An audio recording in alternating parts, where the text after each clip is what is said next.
अस्सलाम वालेकुम, आप देख रहे हैं उर्दू मीडिया पॉइंट।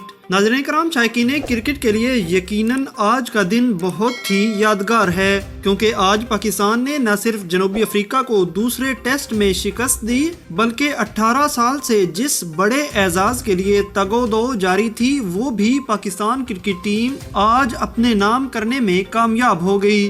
इसके अलावा तारीख में पहली बार कौमी क्रिकेट टीम जनूबी अफ्रीका के खिलाफ टेस्ट फॉर्मेट में क्लीन स्वीप कर पाई है, जो कि बहुत ही बड़ा एजाज है। आपको मुकम्मल तफसीलात से आगाह करेंगे, आप वीडियो को आखिर तक जरूर देखिएगा। नाजरीन, 2 टेस्ट मैचेस की सीरीज में पाकिस्तान ने तारीख रकम कर दी और जनूबी अफ्रीका को पहली बार क्लीन स्वीप करके बड़ा एजाज अपने नाम कर लिया है। साथ ही आपको बताएं कि 18 साल बाद कौमी क्रिकेट टीम को जनूबी अफ्रीका के खिलाफ टेस्ट सीरीज में कामयाबी हासिल हुई है। 18 साल यानी करीबन 2 दिहाइयों तक जो काम पाकिस्तान के बड़े बड़े कप्तान नहीं कर सके, वही काम कौमी क्रिकेट टीम के नए कप्तान बाबर आजम ने कर दिखाया है। नाजरीन, याद रहे कि बाबर आजम की बतौर कप्तान ये पहली टेस्ट सीरीज थी जिसमें पाकिस्तान ने न सिर्फ जनूबी अफ्रीका जैसी बड़ी टीम से सीरीज जीती, बल्कि उसे क्लीन स्वीप कर दिया। अगर सीरीज जितवाने में अहम किरदार अदा करने वाले खिलाड़ियों की बात करें तो इस मैच में तेज गेंदबाज हसन अली की तारीखी कारकर्दगी,